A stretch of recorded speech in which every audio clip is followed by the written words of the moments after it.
Around the Table with Vickie. Just like gathering around the dinner table with loved ones and friends, we're here to share stories, insight, and inspiration. Well, hello everyone, and as always, thank you for listening to another episode of Around the Table with Vickie. I am your co-host, Chris Runk, and it is my honor to introduce the main host and my mother, Vickie Runk. Hi, everybody. And today, Mom, we're excited because we'll have not only one, but two local political candidates join us on the show today. That's right. But before we get too involved on that, speaking on the topics of politics, yesterday was a very special day for you. It was. And I want to be one of the first to congratulate you and let the listening audience know that you were appointed by the governor to the Virginia Board of Health. That's right. I'm so humbled and so excited to begin my work there starting next week.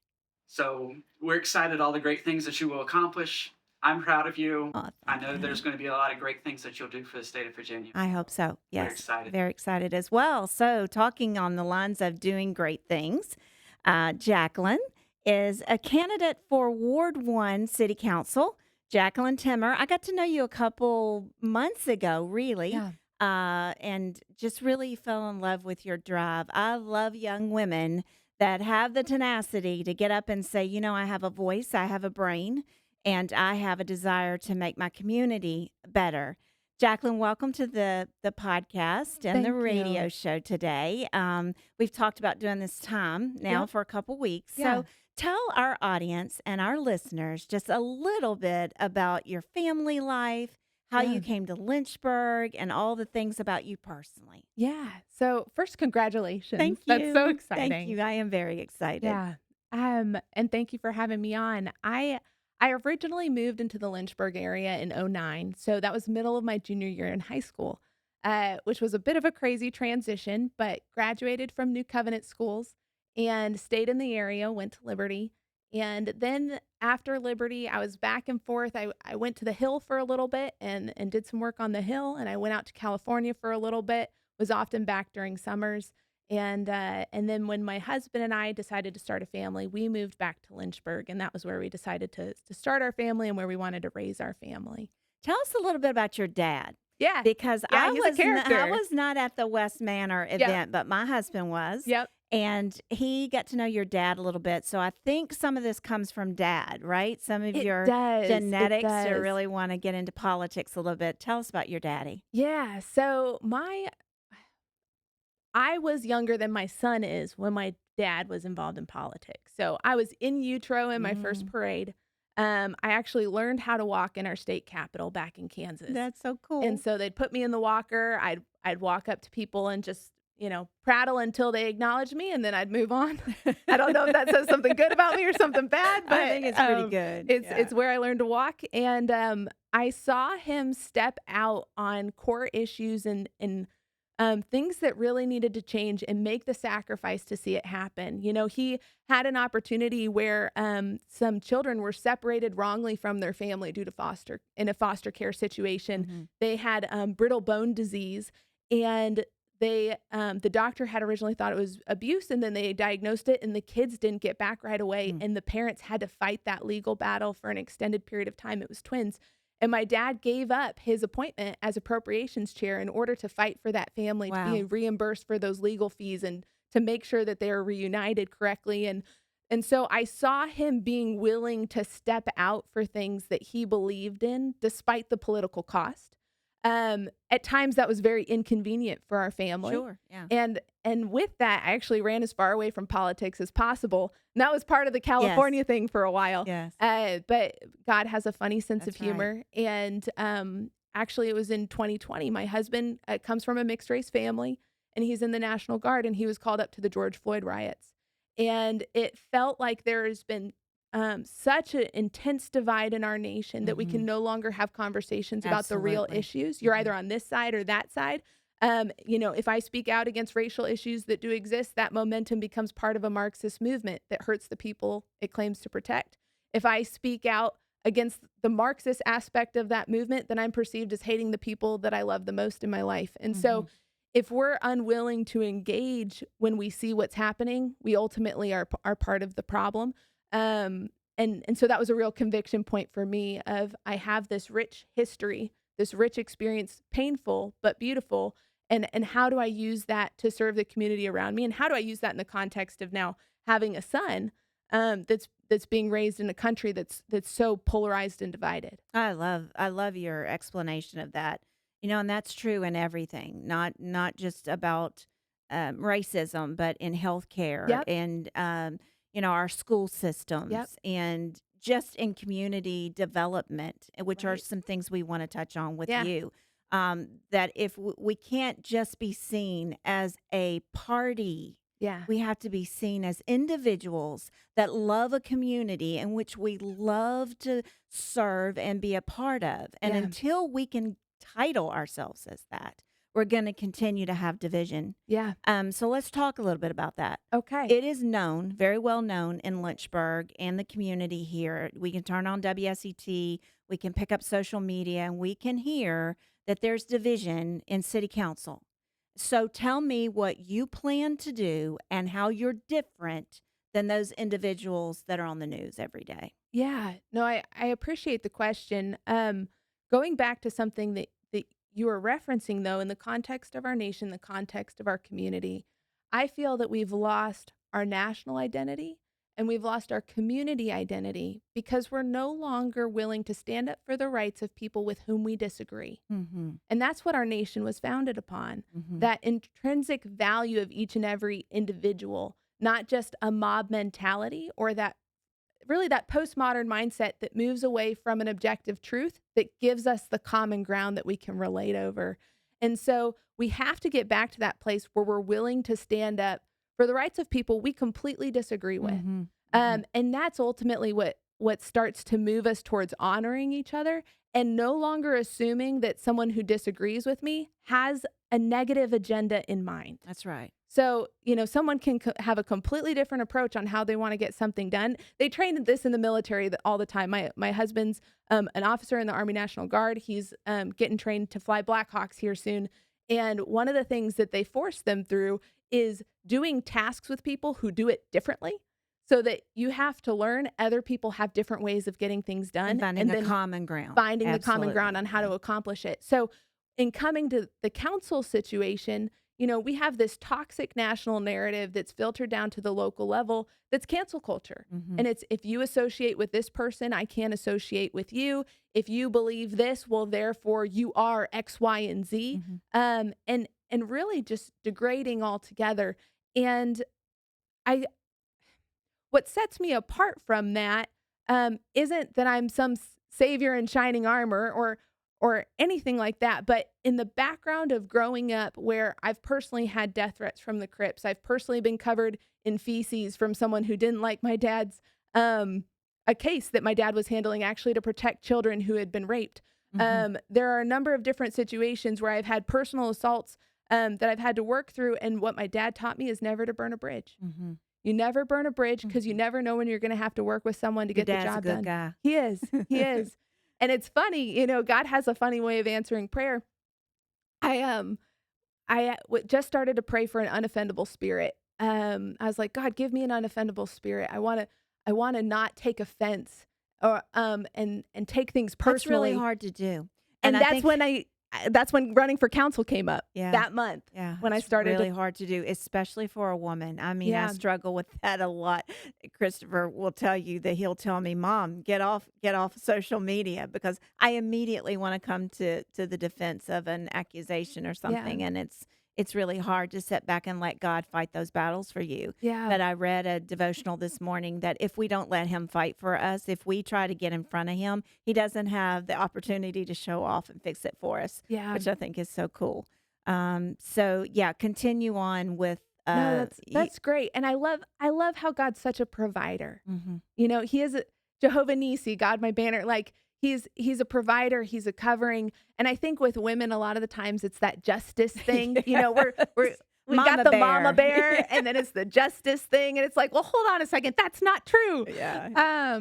But there's just so much opportunity where things often fix themselves over time Mhm. if we don't take it personally, Mhm. and recognizing that the environment is an intense environment and people do silly things, Mhm. and we never know where they're coming from, or or why. So Yeah. um it's not that I have a magic bullet to fix council. Nobody has the silver pill or the magic bullet, or, whatever, but I do have the experience, one, of working with people of diverse political backgrounds in my professional career and getting things done. And then in my personal life, having received personal attacks and seeing my dad model how to move past that and personally working through that and Mhm. and going on that journey with the Lord. That's why I decided to run for council. It's not a convenient race. It is There is a skill set that I have been gifted that would serve Lynchburg in this situation. Awesome. Well, and I've said with somebody sitting right on this couch 2 or 3 times over the last couple times we've had people on the show, Christopher, is until it becomes about the people that we serve Yep. and not about us Yep. and the credit that we're going to get for passing Yep. a policy or for, cutting taxes or for, giving people back some money in their pockets until it becomes about the people. And we're reading more about the people that we serve on social media, and we're reading or we're hearing more on the news about the people that we serve versus the individual that's sitting in that seat, then we will continue to have these problems, not Yeah. just locally, but nationally as Yep. well. What are some things that you intend on doing for our school systems? Yeah. So, and I'm sure y'all are familiar with this from earlier discussions. Council's a bit limited on what it directly does with the schools, because you have Hmm. council appoints the school board oversees the schools, school administration, et cetera. Um, the big areas that council impacts are budget and those appointments. Hmm. And then also we can pass resolutions that set out priorities. Hmm. And so one of the things I would really like to see locally, I call it community driven education, and where we focus our resources where the students are interfacing with the system. So we Hmm. move money to the classroom. And we can do that through line items in the budget. So we can increase the instructional line item. We can determine where some of this funding goes. And the priority really needs to be where the students are. And so as we focus on that priority, the rest of the budget falls in line. Now, this is a little bit more of a lobbying bent. It's not something that I would have direct authority over on council, but I do have a background in building coalitions with Hmm. different groups of people. And we could work with other municipalities to push back against the state and say, you know what, you should block grant us funds Hmm. rather than earmark those funds determining your agenda at our local level. We want to pay our teachers more than we want to buy electric buses. There are some Absolutely. things that we can Yes. shift around where we increase the local line item to go in certain places. We push back against the state to get a block grant. And we also need to adjust the state formula. The state formula right now doesn't account for wealth disparity. So you can have a couple really wealthy people in a community in an impoverished community, and the formula is assuming that, that whole total sum is the tax base. And it's not accounting for the wealth disparity in that. So they provide less resources to the schools. That's something that should be adjusted in the formula. It would help a number of municipalities. It would definitely help Lynchburg.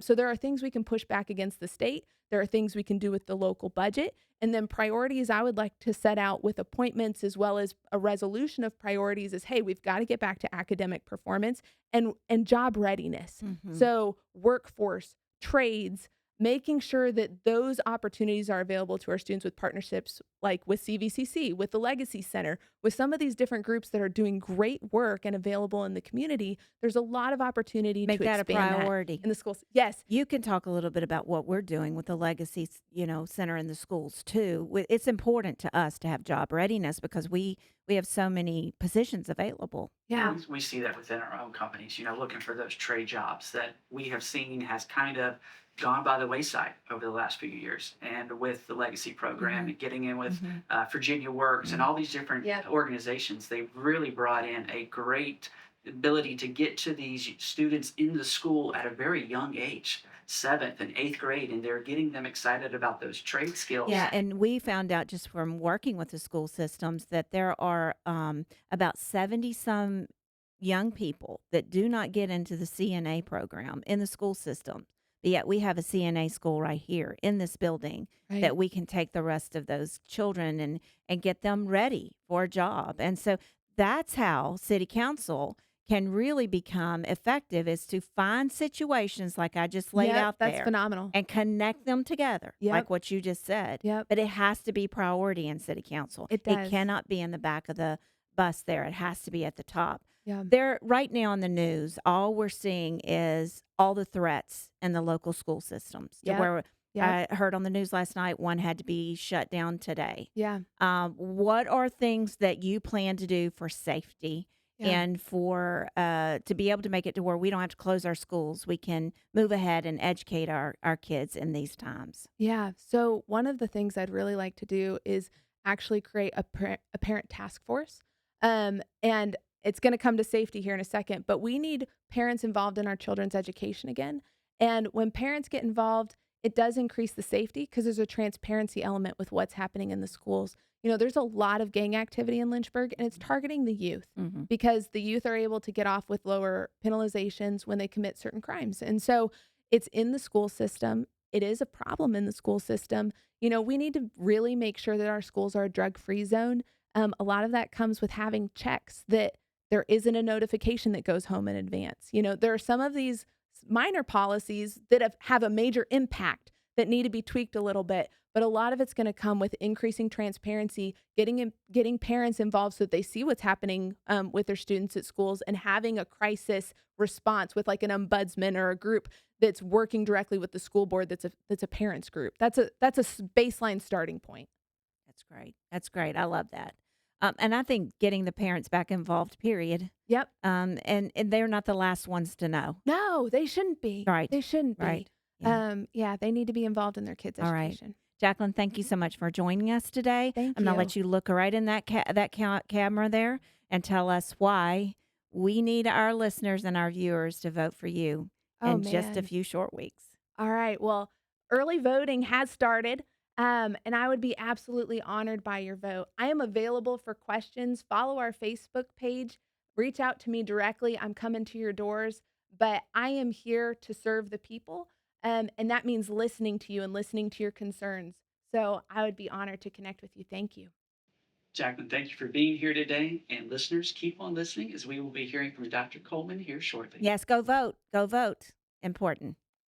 Well, he just walked in the door, and we would like to welcome him here to Around the Table with Vickie. Welcome, Dr. James Coleman. I'm super excited to have Dr. Coleman here today. Oh, Miss Vickie and Chris, I am so honored and excited to be here with your viewers. Well, listen, we want to give you plenty of time to tell our listeners and viewers about running for Ward 3 City Council. But before we do that, I want to bring some really important factors into this conversation. First of all, Dr. Coleman is a distinguished member of our community. He has served Lynchburg, chair of Lynchburg City School Board, planning commissioner, um, member of Central Virginia YMCA Board of Directors. He's been a chaplain with the Lynchburg Sheriff's Department, vice president of Rush Homes Board of Directors, and an advisory board member to Truist Bank. And that's just to name a few. There's so much more. There's one thing I can say about him: his integrity and his character is above anybody that I know in this community. Let's talk first of all about Runkin Pratt servicing your beautiful and wonderful parents a couple years ago. Has it been? How long Yes, ago has it yes. been? Yes. Miss Vickie and to Chris and to all who are viewing and listening, holding back the tears. I'm 58 years old now, and for 55 or so of those years, my mom and dad lived on this side of the river. Mhm. And I never really realized what it meant to serve aging parents. Mhm. And I never fully understood the ministry of Absolutely. providing care, a viable place for mom and dad to live. I never even really thought about that or understood what others were going through. Mhm. Now that I've been through it, it has taken me to another level. And to have the constant joy in my spirit to know that my mom and dad spent their last years moved from the Richmond area to here Mm. under the care of Runkin Pratt. And I'm just so thankful. Well, we are honored to be able to say that we helped you in that journey. And, part of the relationship building on our end is with the family. Yes. that you have to trust us enough to know that we're going to do a good job for you. And Yes. then we have to create a team environment between our care team and the family in order to be effective in that. And thank you for being such a wonderful family to work with. And I'm just so honored to be able to say that we were a part of that. And speaking along those lines, what are some things that they instilled in you that you have been given as now life gifts to be able to Yeah. continue on without them? Yeah. Mom and dad instilled within me the value of an education. The first level of education was to learn the principles and the practices, the ways, the will of our God. And at an early age, that was important to me because it helped shape my character. Mhm. And I also can sympathize and realize what it must be to not have a mom and dad Mhm. like that. That's right. They were also educators.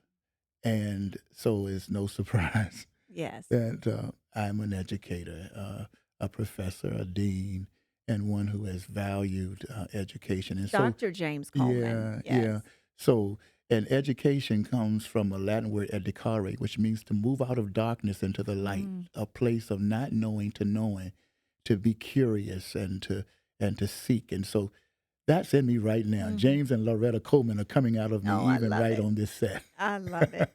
Well, when we talk about running for Ward 3, tell me what has piqued your interest or what God has done in your heart to lead you to this position today.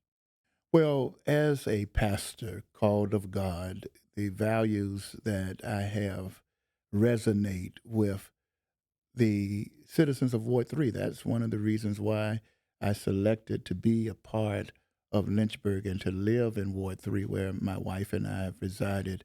Of the 30 years, it has been 26 of those 30 years have been in Ward Let's do a 3. shout out to your beautiful bride. Yes, yes, And I yes. just learned he's got a little granddaughter, another one Uh, on the way, 4 children oh that have yes, supported this indeed, as and we well. and we just love family, and so it is out of being a Mhm. pastor, out of just doing denominational work that I have just grown fond of the people of Ward Mhm. Three, Mm. collaborating with just about every part of the ward, and so when I look at some of the services and some of the things that Ward 3 residents really wanted, quality education, options even for private school, homeschool, and public school, with the emotional intelligence that I have acquired from being a good listener and just being out there with people, I felt that this was the time for me to step out and try to do this, to bring us together. Mm. There's so much division, There and is. just being able to bring us together to be able to figure out what we want, what we need, the services that maybe haven't always been provided in Ward 3. And I said, God, if you want me to do this, I'll do it. And that's why I'm here. Well, I think it's fantastic.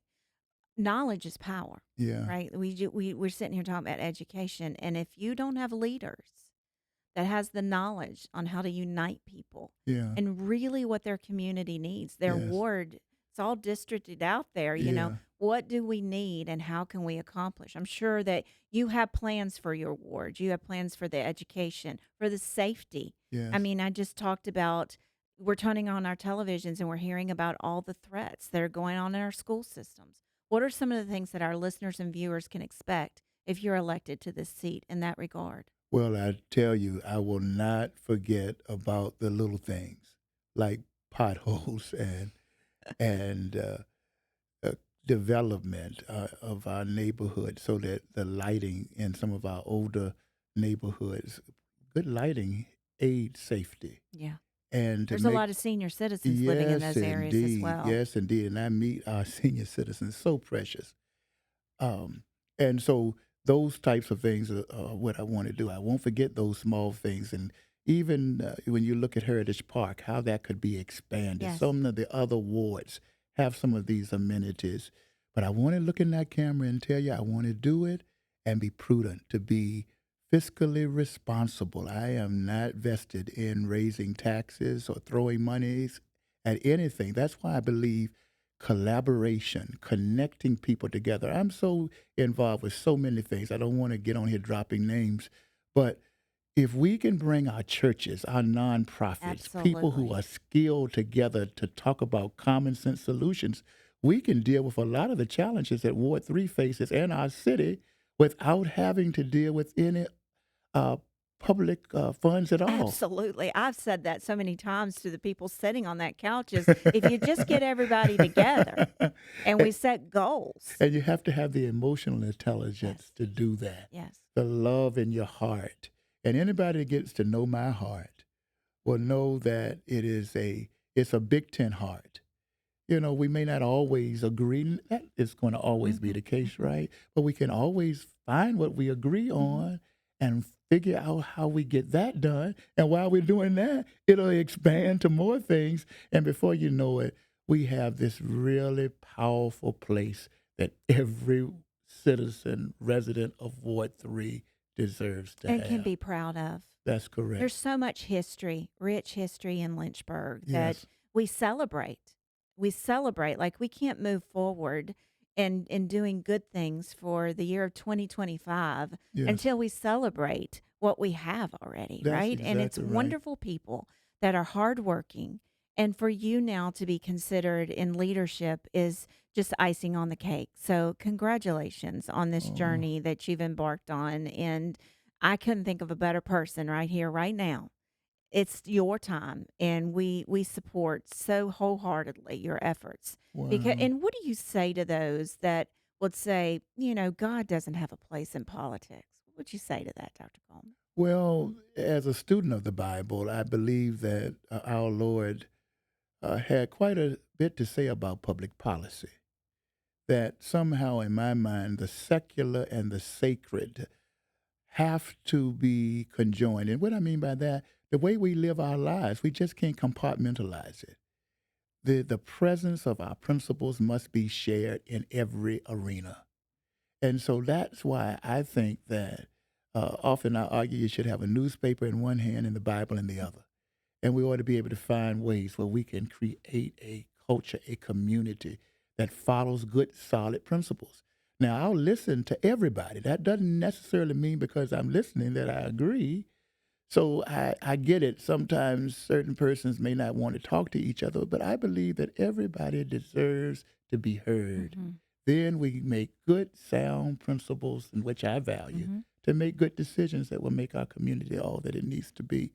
And so that's why I think we need godly leaders in position, people who just don't talk about it, but live that walk. Mhm. And that's one of the things that I'm humbly thankful that my life bears witness Yeah. of the principles that I talk about. I love that. Look right there in that camera and give the last 30-second pitch on the voters that are going to be voting for you in just a few short weeks. Listen, early voting starts September the 20th. I would love the opportunity to talk with you, to share with you my common sense solutions around civility. Coleman Cares, collaborating. And so you can reach us at colemancareslynchburg.com to find more about what we are about. And I look forward to knocking on your door and talking with you. Dr. Coleman, it's been a pleasure to have you on the show today. Thank you so much for joining Thank you, us. Chris, and best wishes to you and your family and this whole operation. Thank you, Dr. Coleman. Mom, I know you like to end every show with a quote, so the floor is yours. Well, I thought this one was very fitting today. The author is Tony Robbins. No doubt that he's had some experience in this as well. If we surround ourselves with people who are successful, who are forward moving, who are positive, who are focused on producing results, who support us, it will challenge us to be more and do more and share more. If we can surround ourselves with people who will never let us settle for less than the best, then that's what we'll be. You have the greatest gift that anyone could ever have if you have these people on your side. Woo! Until next time, I'm Vickie Runk, and we've been right here with Dr. Coleman. Oh, wow. Go vote, go vote, vote for your choice of candidates, and make sure that you choose people that are going to work for you.